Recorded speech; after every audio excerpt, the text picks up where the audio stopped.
Welcome to the Billionaire Lifestyle Podcast with your host, Emmitt Muckles. Please visit iTunes, Stitcher, or emmittmuckles.com to listen to all the episodes for free.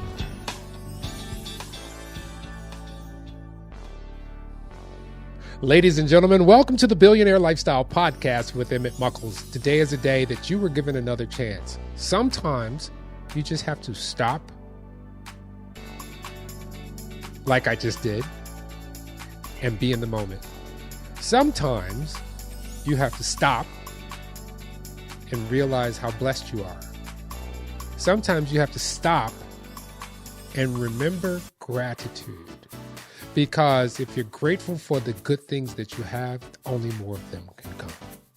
Remember, you are a billionaire.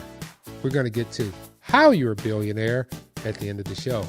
But first, let's talk about Marilynn Hughes, OutofBodyTravel.org. This is fascinating to me because, if you listen to this show, I'm kind of hippy-dippy, as most people would put it. I believe as above, so below.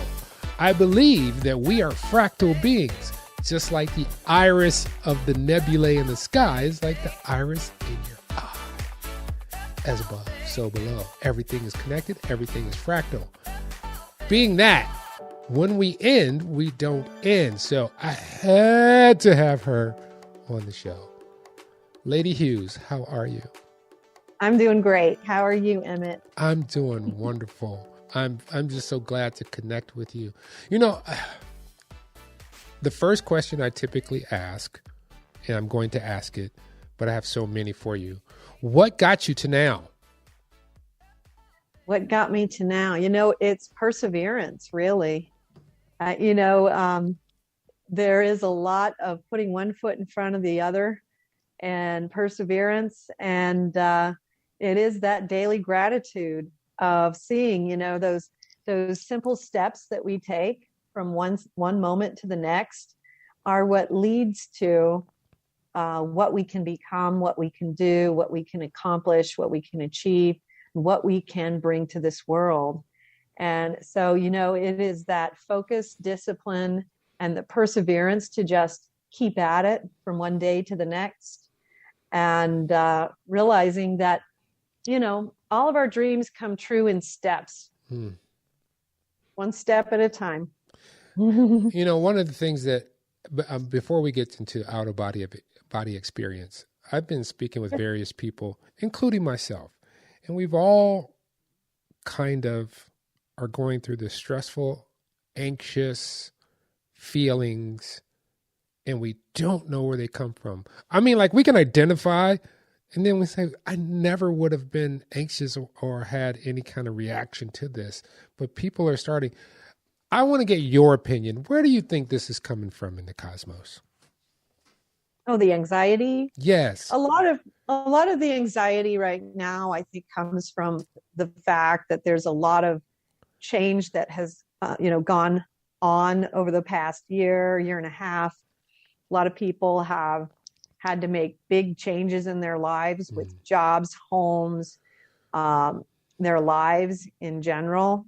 The uncertainties of what's happening with their financial situations, with their job situations, with the health situation, with the whole coronavirus pandemic, and how that's going to impact the financial markets and the whole economy. I think that people are touching just into that, underlying consciousness of some panic that people have of, where am I going to be? Am I going to be okay? Am I going to have a job in 6 months? And a lot of that hasn't really stabled out yet for a good deal of people. A great many people, their whole lives have become less stable than they seemed to be before this happened. And so, we do touch into that energy of what people are experiencing, in the unconscious stream. And that's what happens. We touch into what's happening to everyone. And when you realize, hey, 60, 70 million people lost their jobs, well, wow, that's a lot of people who have a lot of anxiety that is justified and real. And that's all entering into the underlying consciousness that we all touch into. So you've written 104 books, 40 magazines, 18 CDs on out-of-body travel and comparative religious mysticism. You know, The Voice of the Prophets is Wisdom of the Ages is one book. The Road to Armageddon, a spiritual documentary. The Mysteries of Redemption, a treatise on the out-of-body travel and mysticism. The list goes on and on. How did you come to the outer body experience? Was there something traumatic that happened to you? Because I know not all outer body experiences are traumatic. People go through, where the body's like, I got to do something, so I'm going to let you go do something else while I work on this. I've heard that some people they're in the right spot, and they probably are falling asleep, and next thing you know, they're at the top of the room. Yep. Well, and in my case, I had a really beautiful out-of-body experience when I was 9 years old, where I was shown a beautiful vision type experience where the clouds were billowing and parted ways to this marble staircase up to the heavens. And the short version of the experience was that I was given a lot of information about my future, and that there was something I had to do, and that the experience would return to me when I was older, and I would fulfill that later. And so when I was 22, I started having the experiences spontaneously, and I journaled them. And then I just started writing. And I found very quickly that the experiences were becoming a teaching. They were guiding me in a particular direction.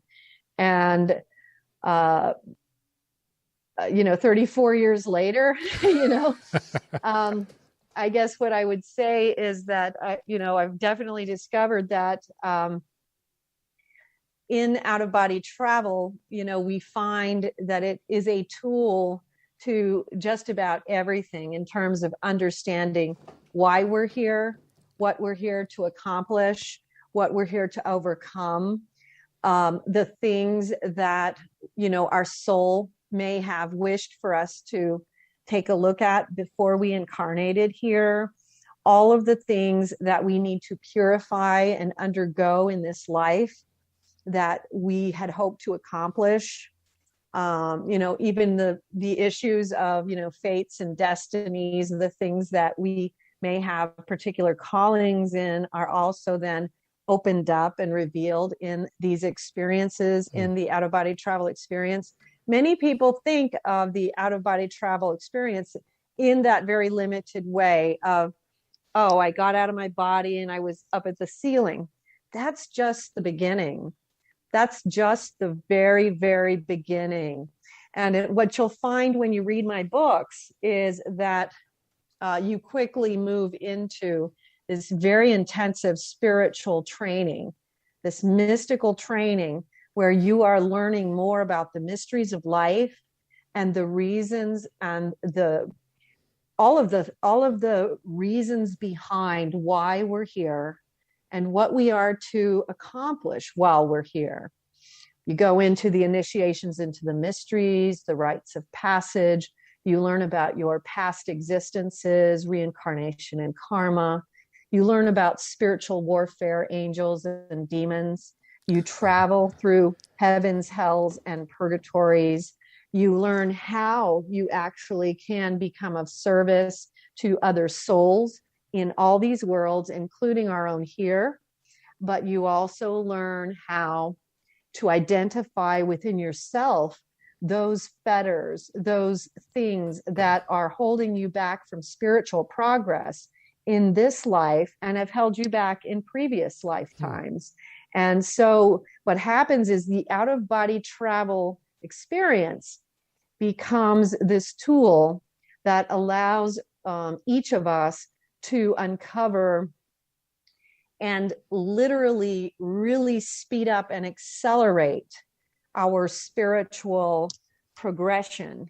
And the reason why is because as you go into these states and enter into what I call the energetic truth of ourselves and of all things, we become capable of altering those things within ourselves and within our world in a way that was previously not available to us. You know, I study this stuff lightly. And one thing that came to me is when you escape this dimension, because that's really what it is. We are in a dimension of reality that you can come across some of the things that we experience here, which is good and evil. Right. And if you're not knowledged in these differences, you may succumb to one or the other, or you may succumb to something that you hadn't anticipated. Is that a valid situation?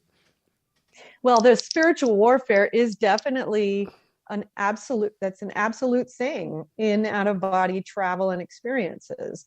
And one of the things you'll learn about when you're reading my books is how do you discern these paths, and how do you traverse and deal with these types of experiences.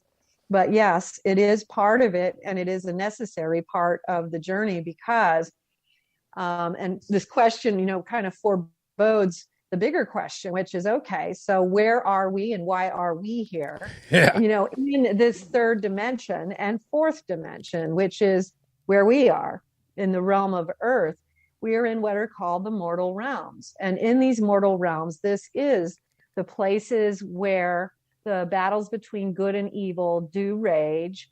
And this is where we are called to experience purification of our souls.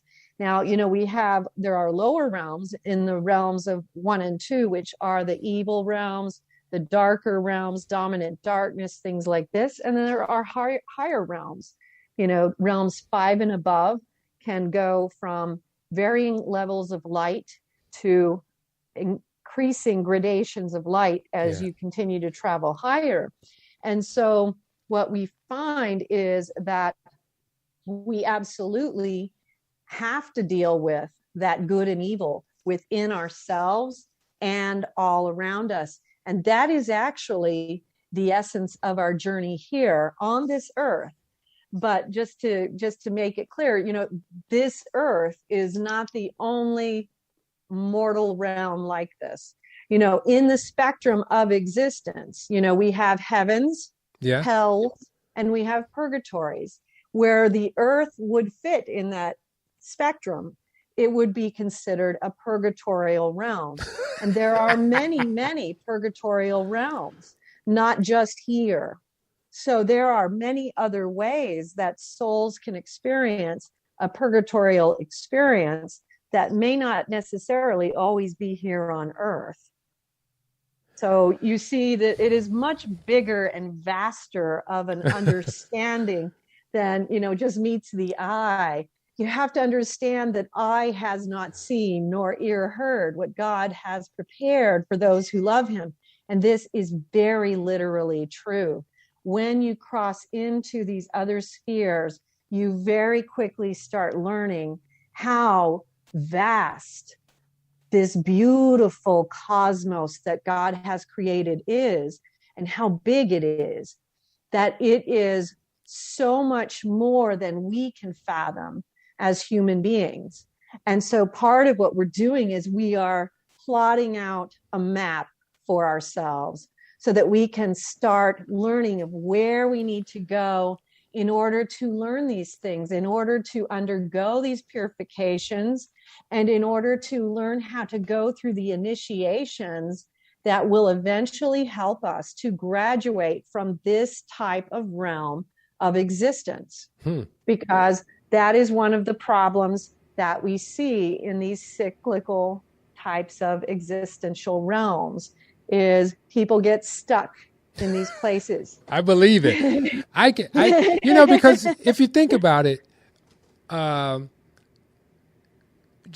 let's just go binary. Okay. So I get born onto this planet as Emmitt, right? Yep. That's one existence. That's one brown-skinned, cisgender male, to put a thing on it, experience, right? And then I travel out and I gotta go back. Gotta go back to school. And then I come as a Anglo female, cisgender female. Okay. And I come back. Oh, all right. I am an Asian transgender person. You know what I'm saying? So there's a lot of experiences, and they're going to be very different. We're just talking about body types or phenoms, right? But then you get into you're talking about some very limited things in terms of, let's look at what things people actually will need to experience. So, for instance, people are going to experience being rich. They're going to experience being poor. People are going to experience being healthy, and they're going to experience being very ill. People are going to experience these extremes of existence. So they're going to experience being very good at certain things in one life. They might have affinities towards science. And then in another life, they may find that they have an affinity towards writing, for instance, or they may be good at speaking. We're going to have experience across the spectrum of experience and existence. So we will, we may go and become an Aborigine in one life, and then experience being an aristocratic British person in another, where we're going to have these very different types of consciousness experience that will educate the whole soul. And so, it's these things like experiencing what it's like to have chronic illness, or what it's like to be unusually healthy, or even like, it's the time of the Olympics for the people who have these unusual physical gifts, who are very focused and disciplined.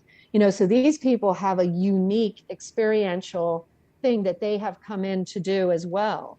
Because even the physical gifts that they have of this excellence in their physical training is one of these types of things.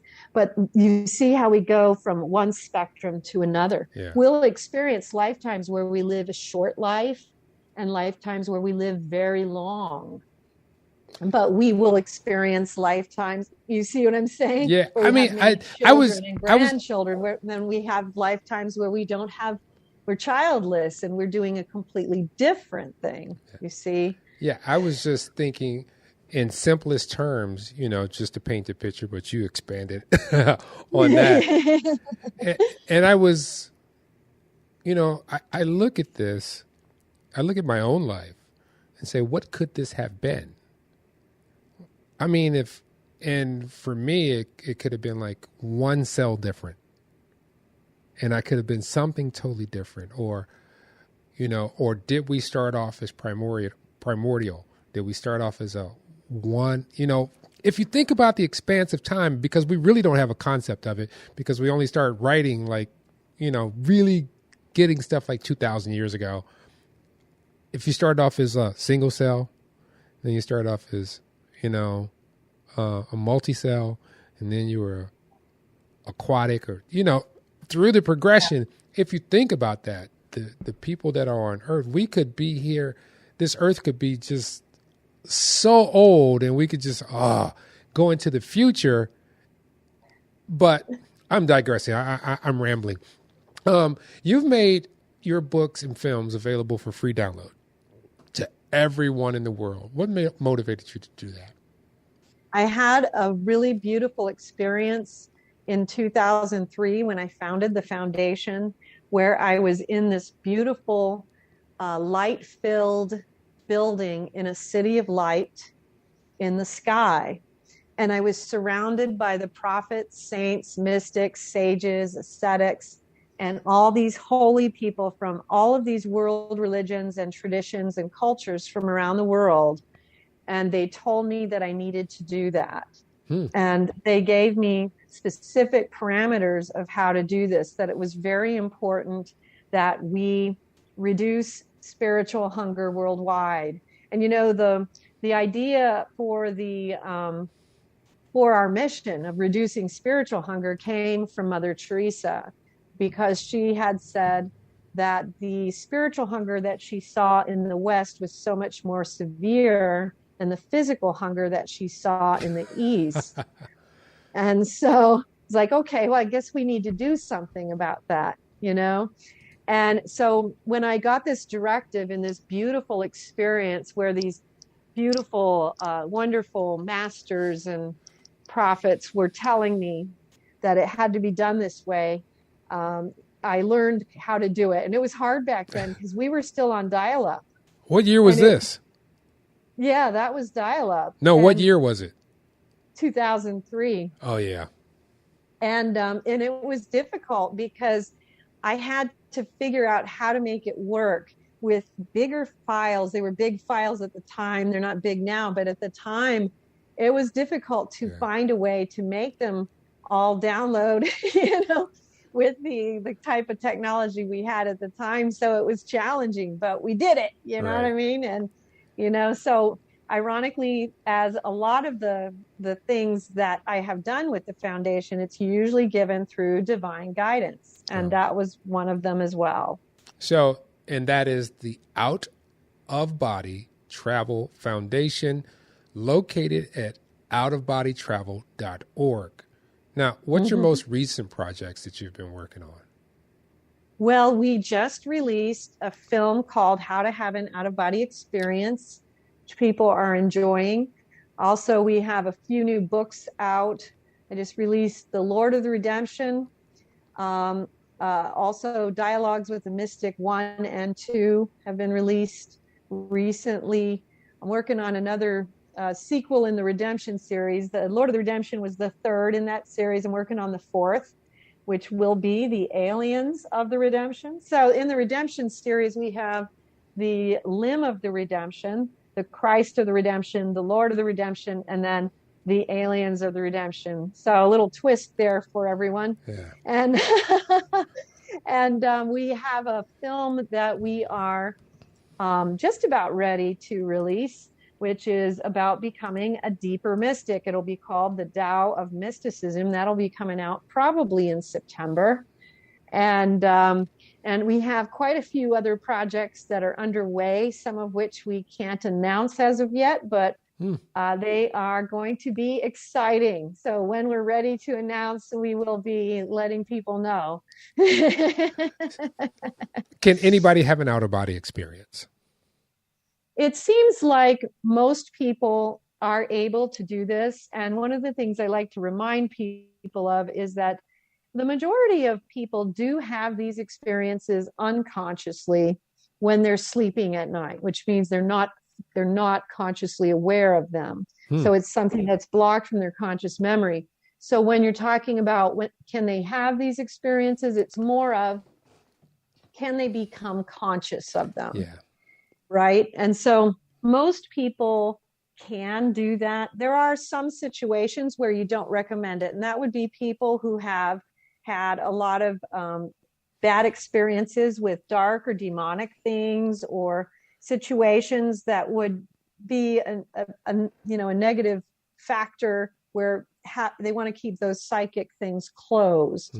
And there are situations like that.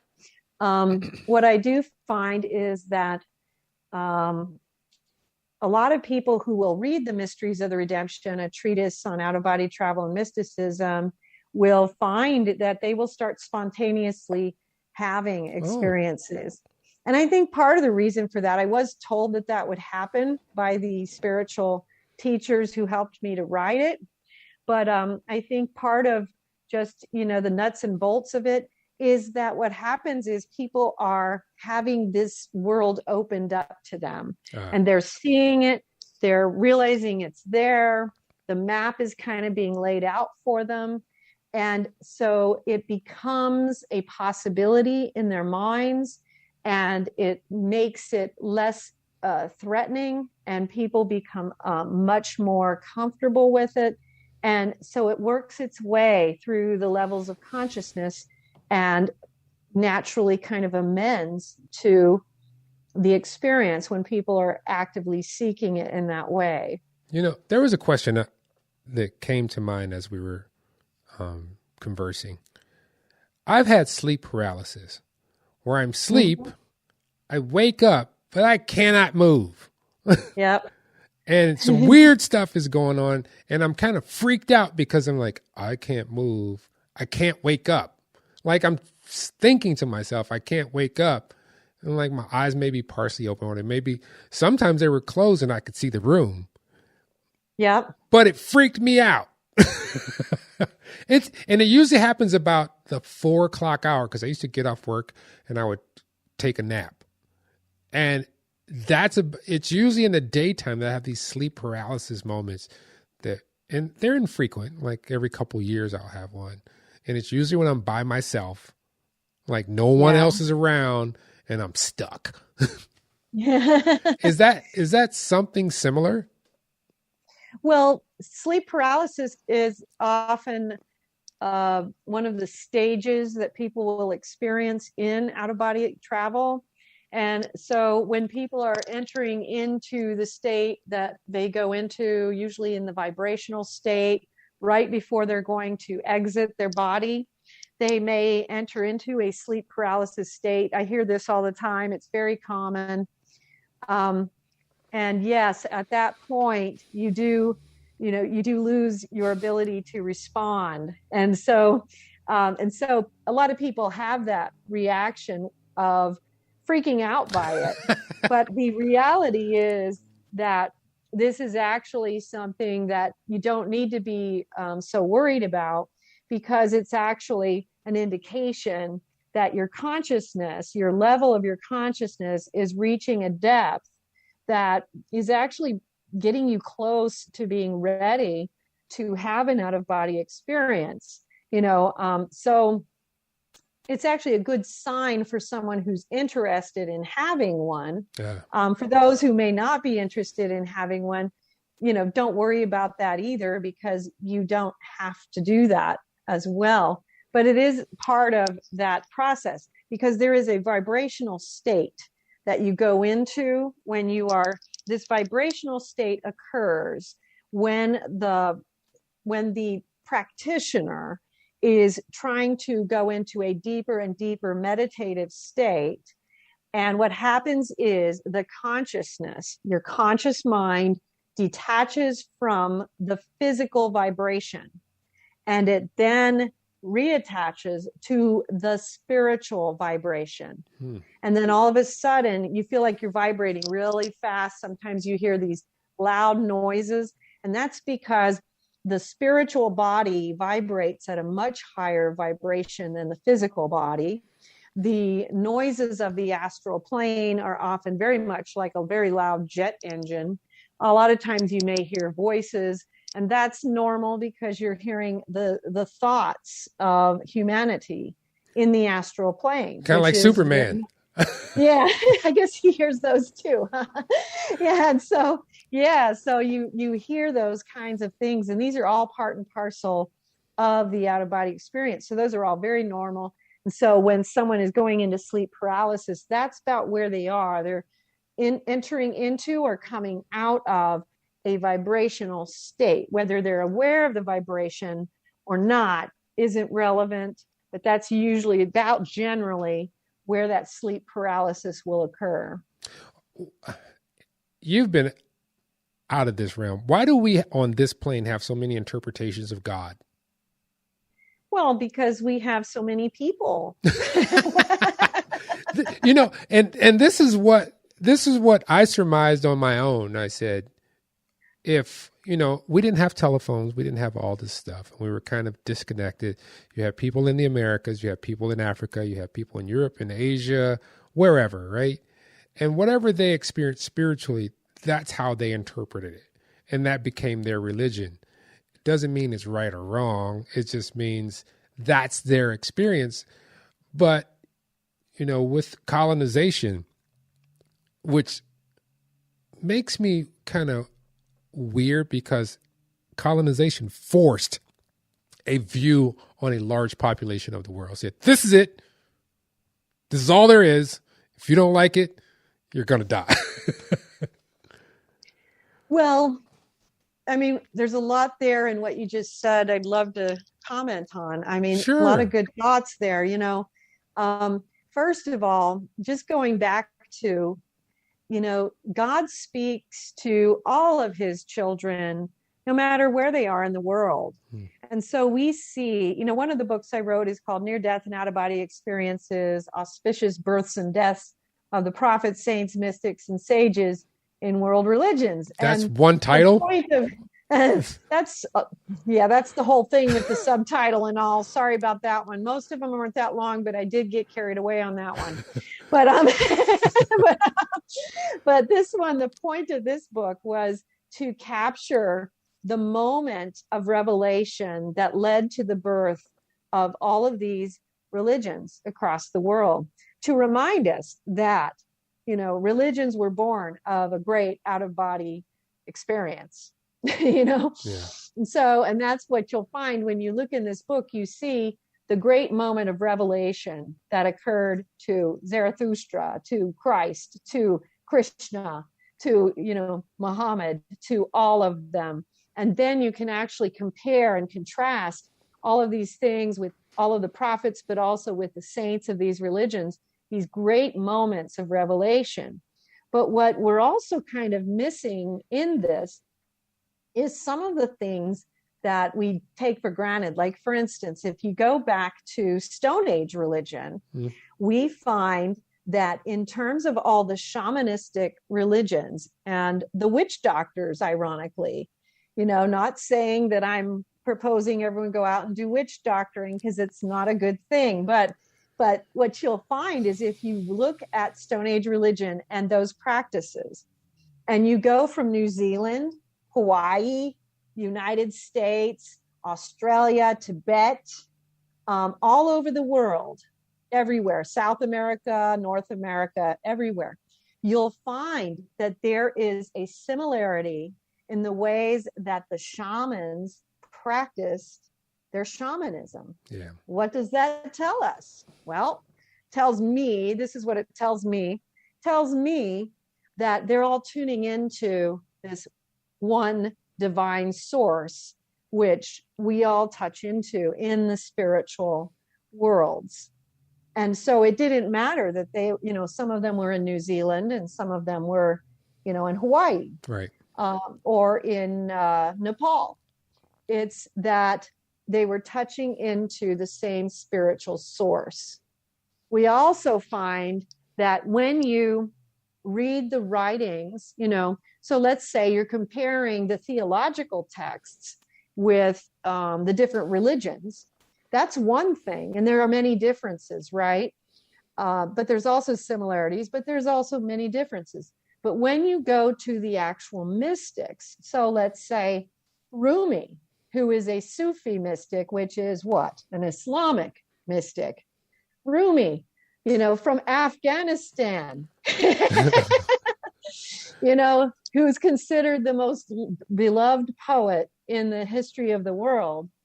And you have this, and then you have all these other mystics. So you have these Catholic mystics who have a specific experience of their faith, but you have these Sufi mystics, you have Kabbalistic mystics, you have the Hindu mystics, the Buddhist mystics, and there are, you know, many others as well, because we have different cultures and tribal mystics that we can compare. Yeah. But when you actually look at what they experienced and talked about, when you talk about the mystics, they are much more in agreement than they are not in agreement.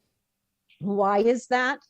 My view on that would be that because they are touching into the same consciousness of God, and they're seeing this same thing that I have seen, which is that in this consciousness that we experience as God, there is this unity, this unification, where all these things that seem to be divisions on the ground in the physical world, in the out-of-body travel experience, the mystical state, we see a different view. It's a higher frequency, a higher vibrational understanding of these things, which the mystics saw, which showed us that we are a lot closer than we are apart in our views, in our experiences. I believe that. So, all right, I'm going to really diverge here. I'm going to go left freaking field. Tesla. So Tesla was this mind who would create things in his head and test them in his head to work out the bugs. And he also came out with the mathematical relationship between 3, 6, and 9. Mm-hmm. And we're only just now starting to go, oh, we should have paid attention. What do you think about Tesla? Well, I think that Tesla was a mystic. And, so here's something. Let me just throw a shout out to the Ascension Chamber here in Phoenix, which I visited just in the last few months. And I've talked about on my channel where they are using the technologies of Tesla, the Tesla coils and all these things. They've created this chair where they are using Tesla technologies and other scientific modalities to help people to achieve out-of-body experiences. They're doing that right here in Phoenix. It's called the Ascension Chamber. But yes, it's funny how people don't realize or don't think about that, the scientific discoveries, the great scientific discoveries, Einstein himself spoke very openly that the theory of relativity came to him in a dream. And he spoke very often about the beliefs that he held about mysticism and about the importance of his own dream world in his scientific discovery. Tesla was also one of those who spoke openly about that. And so there are a lot of scientific discoveries that come from these spheres. Sometimes those who receive them are aware of it, and sometimes they are not. But just like you see even in art, whether it is painting and music, music and art comes from these higher realms. And one of the things I was shown early on in my experiences was these creative realms and this beautiful place called the Warehouse of Dreams, where I was shown all of these paintings, musical scores, books, poetry, and all of these discoveries that were waiting to be brought into the physical world by those who had agreed to bring it in during their physical life, but had not yet done so. Now that you're saying that, let me get this right. Because to me, we're in a cultural freedom, but we're also in a cultural void as far as art. Because, and I'm going to say it like this. So we've relied on the electron, manipulation of the electron to get us where we need to be. Versus when you go back, let's say 30 years, a human had to interact with tactile thing to create a sound that was in their head, and that seemed to go over more.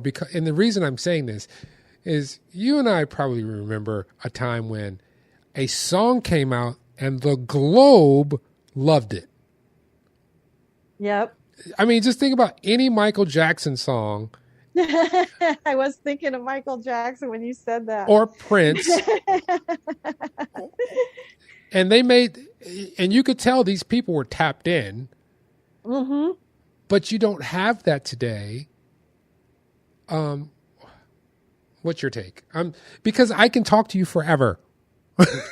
Yes. Well, we do have people who are tapped in. We may not be as aware of those who are. But, ironically, since you brought it up, I'm just going to bring it up. I had written a series of 3 books at the time of Michael Jackson's passing. I don't know if you saw those. No. Michael Jackson, the Afterlife Experiences. And I was very honored that he came to me on the night of his death and asked me to, to record his afterlife journey. And I was very hesitant to do so. And I told him, I will pray and ask the Lord, if that is his will, not just yours, Michael, because I was like, let's just make sure we're not doing anything weird here. But anyway, it turned into a trilogy. And among the experiences that I'm thinking of when you bring this up are some of the beautiful things that I was allowed to see with him about the realms of creation that he worked with musically, where music came from. And he took me to these places, and I got to see and hear, the angels singing. And also, one of the things that he was now doing in his afterlife was he was working in a realm with ancient sacred texts and putting them to music. Isn't that beautiful? Wow. Yeah. Go, Mike. Yes, it was beautiful. And so we do still have this. It's probably not as obvious because of the advent of the internet and all the technology we have, there are many, many more artists and people that are bringing stuff to the fore. And so we may not be as aware of those people when they come in, but it doesn't mean they're not out there working. You know what I mean? They might just be out there just trudging away one step at a time, one day at a time, and bringing that into this realm. And, ironically, too, I had been instigated in the very beginning to write down music that I would hear in the out-of-body travel states. And then I would write, produce, and record them. And I have a 5 CD hymnal that you can listen to on our YouTube channel. And then if you want it on CD, you can also get it there, but you can listen to it freely. And it has about 100 different songs and pieces of music that I brought in from the other spheres in out-of-body travel states. But this shows you in just a small way how this occurs. And I remember having this wonderful, beautiful vision about, 10 or 15 years ago, about how this works with science and technology as well. And, just because I'm not a science and technology person myself, they needed to show me that we would be having more and more people who would be coming in, who would be receiving impetus from the spiritual realms regarding science in relation to space travel and in terms of other types of scientific discoveries that were going to be necessary for us to move into the next era of humankind. And so we forget that it goes across the board. So when we're looking at a person who studies medicine and creates new medicines for cancer patients, we can't assume that they're not receiving divine guidance on those creations. We never know for sure, and this happens with all of us in our individual vocations. You don't have to be an artist of any kind to receive this. It can be even if you are a bookkeeper or you do math, all of the gifts that we have are given from the divine. And so we should not forget that there is a certain energizing that goes on where we do receive impetus. How do you ask for it? You can simply just, when you're having your daily chat with God, ask him, ask and you shall receive. It's simple as that. Ask that, Lord, if you can, please send me the assistance that will help me to enhance the gifts that you have given me and to improve and fructify, enliven, and bring about the highest expression of the gifts that you have placed upon my soul to bring into this world during my life. or something even simpler, help me out with this, God. So, yeah, because, whenever I ask for something, I ask for it so that I can be a beacon of light for you and that I can be of value to others so that they will see the light that you have given me. Yes, that's excellent. That's excellent. I do this we frequently. ask to be of service to one another, because in every way and shape and form, that is how we're doing, because everything that we do is to operate as an exchange to one another. So creation continues to create, and we all continue to serve creation with our gifts, whatever they may be, and no gift is too small. We do have a tendency as human beings to think, well, what I'm doing just isn't that big a deal, or it's not that important. No gift is too small. We forget how important everything is, everything, the smallest of things that we have to do. And so it's important to value the talents that we have been given, no matter how humble they might be. Right. All right. What is the mission of the OutofBody Travel Foundation? Well, the mission of the OutofBody Travel Foundation is to reduce spiritual hunger worldwide, and when possible, reduce physical hunger worldwide too. We do try to raise money for charitable projects as we can. We have done that with a lot of different kinds of projects around the world, mostly with housing, wells, and sanitation projects. Right now we're raising money for the Foundation for Children in Need in India, for sponsorships. We've actually got well over 15 children that we sponsored from the time they were small children through graduation. Wow. as adults, where now they're able to take care of their whole family and get their whole family out of poverty. And so I really like what the Foundation for Children in Need does. We're also helping a family in Venezuela who's suffering under the oppressive regime of Maduro, and so we're doing that as well. And then, but our primary mission is to provide the materials that people will benefit from to enliven and really accelerate their spiritual journey, to get them on track with what they're here to do, what is the purpose and mission of their life, and finding that point of contact between them and God, and what it is that is going to give them that purpose that makes them want to keep going forward and helps them to to get off that cycle of feeling like, I don't really know what I'm doing here. I'm wasting time, where they get in touch with that purpose.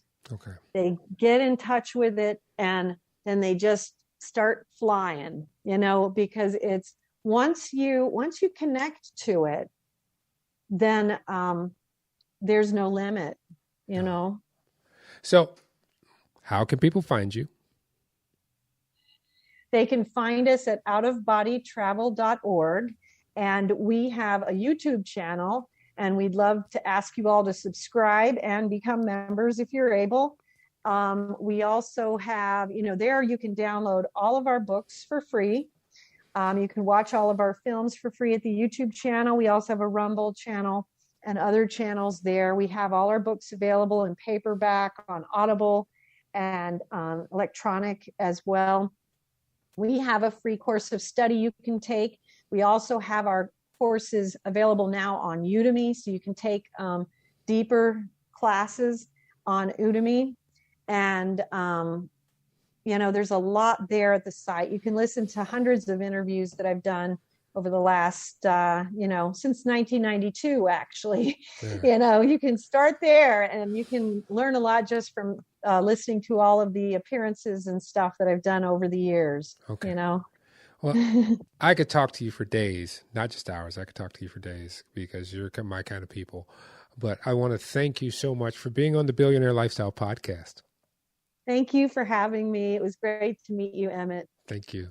Ladies and gentlemen, remember, you are a billionaire. So there was a woman, and I'm just going to use this because this is historical context that we can all identify with.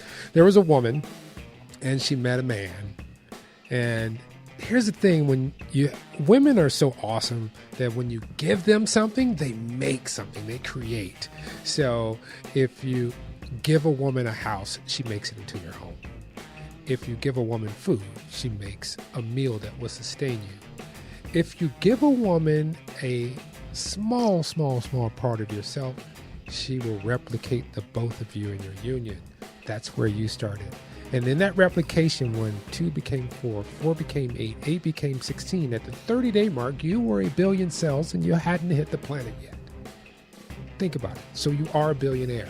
You're in it's untold numbers just in your gut flora. And what we have to do is we have a mission, as you've listened to here. We have a mission to accomplish when we get here. And you have to find that mission because there is so much noise that sometimes you have to clean your glasses off. I'm speaking metaphorically, of course, but you have to clean your glasses off. And the one thing that bonds this all together is love. When I say love, no matter where it is, everybody knows what I'm talking about. So you have to love yourself first, because if you can't love yourself, you're going to be selfish, and then you're not going to be good to anyone, good to the community. How do you do that? When you get out the shower, you're butt booty naked, drop your towel, leave it there, walk up to the mirror, look at the jiggly parts, look at the moles, the wrinkles, all that's you. We cannot replicate that in a lab. That is you. Get close to the mirror and buck your eyes, and get close and look at your eye, because it's the iris I want you to pay attention to. The iris kind of looks like nebulae in the sky, as above, so below. And if you start out way out in that nebulae in the sky and you drill yourself down, it gets really fractal. First you see a solar system, and then you come down and you see a planet, then you see a human, then you go into the human and you start to see cells, and then you see the molecules that look like a universe, and then you get down and down. It's fractal. Everything is connected. But when you meet another individual with a nebulae in their eye, like the one in the sky like you have, treat them with love, honor, and respect. Till next time, love you all. Deuces.